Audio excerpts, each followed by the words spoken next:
Assalamualaikum warahmatullahi wabarakatuh. Teman-teman, kembali lagi bersama saya Yodi Setiawan di channel Mas Yodi Pro. Kali ini saya akan sharing kepada teman-teman semuanya ya, bagaimana kita membangun sebuah bisnis di saat kita itu masih berstatus sebagai seorang karyawan di sebuah perusahaan. Bagaimana caranya dan langkahnya seperti apa? Simak video saya sampai selesai.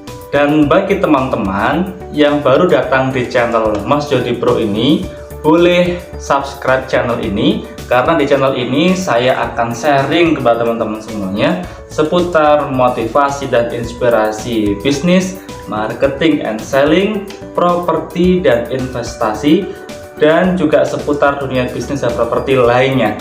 Oleh karena itu, bagi teman-teman agar tidak ketinggalan video saya berikutnya, boleh di subscribe dan tekan tombol loncengnya.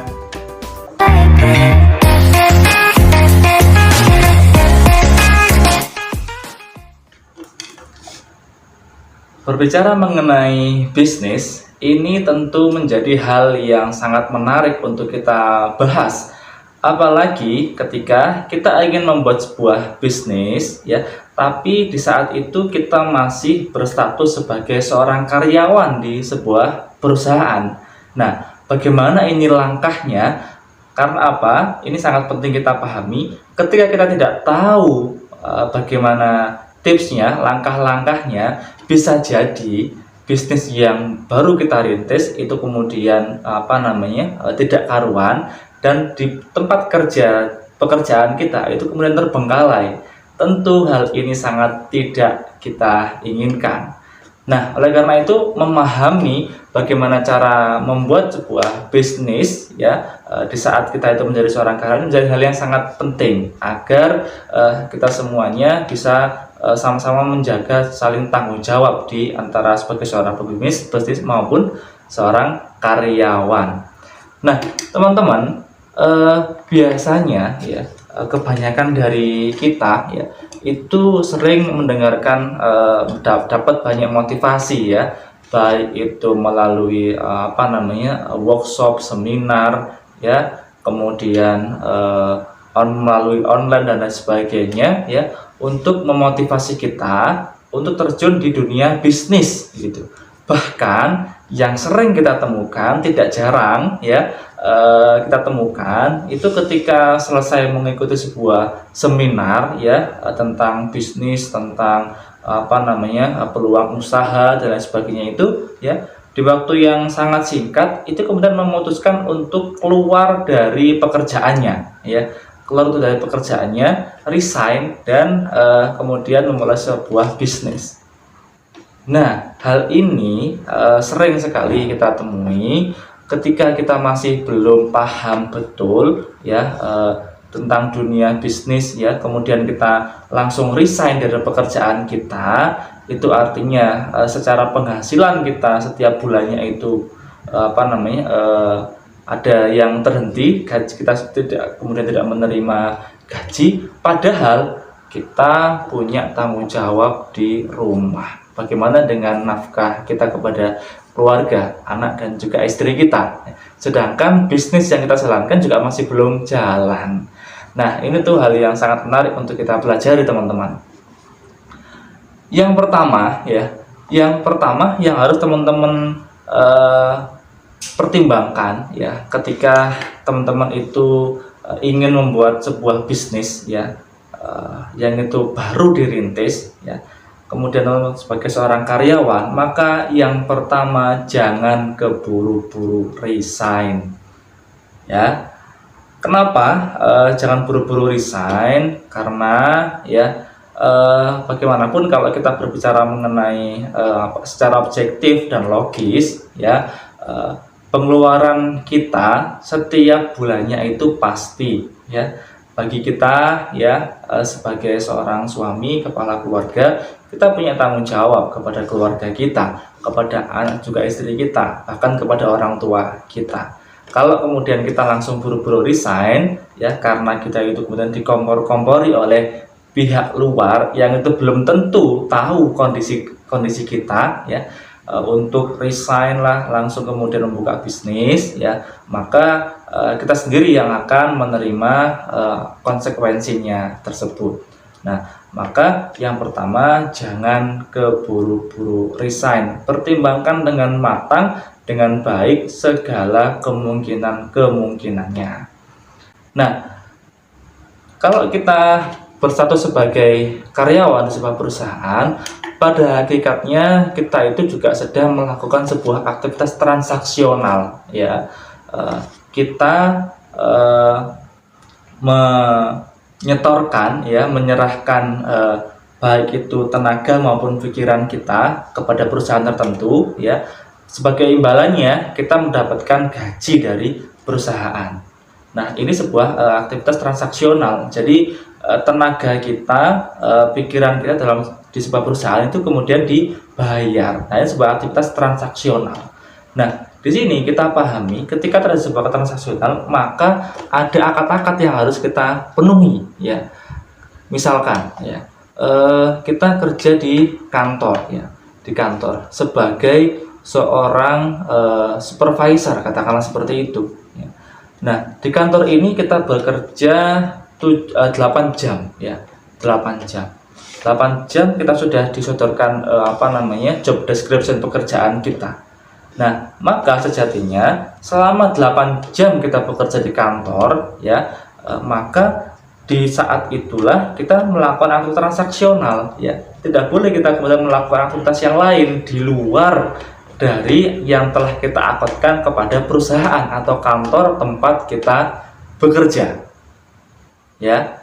Jadi kalau kita sudah transaksional, ya, dalam bentuk upah tadi kita sebagai seorang karyawan, ketika kita bekerja selama 8 jam, maka 8 jam itu sudah seharusnya kita optimalkan dan kita maksimalkan hanya untuk aktivitas pekerjaan kantoran kita.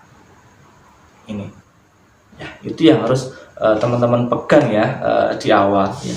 Sekalipun ketika nanti itu teman-teman ingin membuat sebuah bisnis, ya, sampingan ketika masih sebagai seorang karyawan, maka juga nanti akan banyak konsekuensi, dan itu kita akan bahas yang di poin yang kedua, ya. Jadi saran saya pertama, jangan keburu-buru resign, ya. Karena apa? Tadi itu teman-teman juga kita paham bahwasanya kita masih punya tanggung jawab yang pasti, ya, setiap bulannya, sedangkan bisnis yang kita jalankan masih belum bisa dikatakan pasti. Kemudian yang kedua, teman-teman harus siap menerima konsekuensinya. Ketika teman-teman sudah memutuskan untuk di saat yang sama sebagai seorang karyawan dan juga sebagai seorang pebisnis, ini tentu ada konsekuensi yang harus teman-teman tanggung, ya, harus teman-teman lakukan, ya. Yang pertama, bisa jadi, ya, teman-teman itu nanti itu akan akan banyak waktu, ya, dan juga pikiran yang teman-teman curahkan, ya.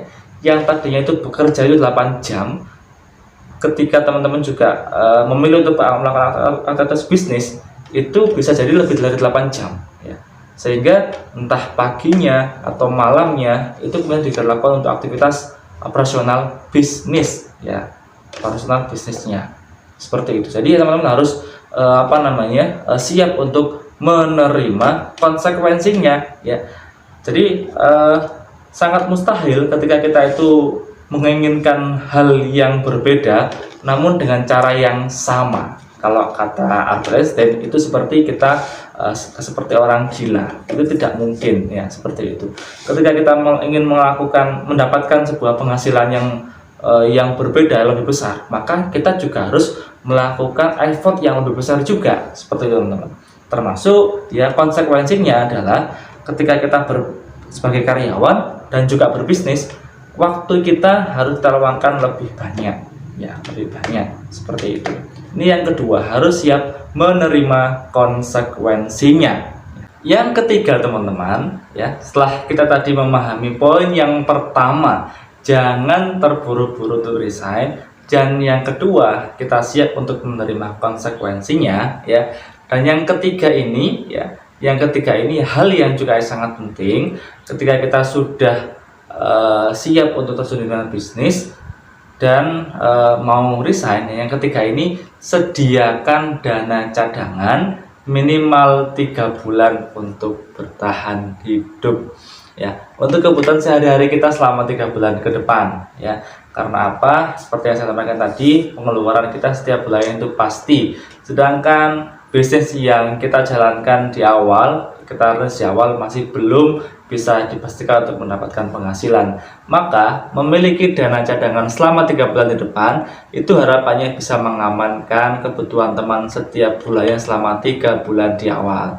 Tentu di 3 bulan di awal ini adalah masa yang harus teman-teman optimalkan untuk benar-benar fokus menjalankan dan juga membesarkan bisnisnya teman-teman semuanya. Nah, itu teman-teman 3 hal penting yang harus kita pertimbangkan dengan baik. Yang pertama, jangan terburu-buru resign hanya dikompor-kompori untuk melakukan sebuah aktivitas bisnis. Karena apa? Kita masih punya tanggung jawab yang harus kita penuhi di keluarga kita. Yang kedua, siap menerima konsekuensinya. Dalam arti apa? Ketika teman-teman menjalani sebuah aktivitas karyawan dan juga sebagai seorang pebisnis, maka teman-teman harus siap mengorbankan waktu dan juga tenaganya lebih besar lagi dan lebih banyak lagi. Yang ketiga, bila sudah kuat menjalani sebuah bisnis ya tadi itu, maka baru ya boleh kemudian untuk mengajukan resign ya, tentu dengan pertimbangan teman-teman sendiri ya. Masing-masing dari kita memiliki tolak ukur yang berbeda. Bisa jadi tolak ukur saya dan tolak ukur teman-teman semuanya juga berbeda tentang hal ini. Apakah bisnis ini sudah kuat? Apakah usaha ini sudah bisa untuk saya jalankan dan meninggalkan pekerjaan kita? Tentu teman-teman punya tolak ukur sendiri. Oke teman-teman, sekian dulu video saya kali ini tentang membuka sebuah bisnis ya di saat kita masih menjadi seorang karyawan di perusahaan. Semoga bermanfaat. Boleh di subscribe channel ini dan tekan tombol loncengnya agar tidak ketinggalan video saya berikutnya. Terima kasih, saya Ristiawan. Assalamualaikum warahmatullahi wabarakatuh.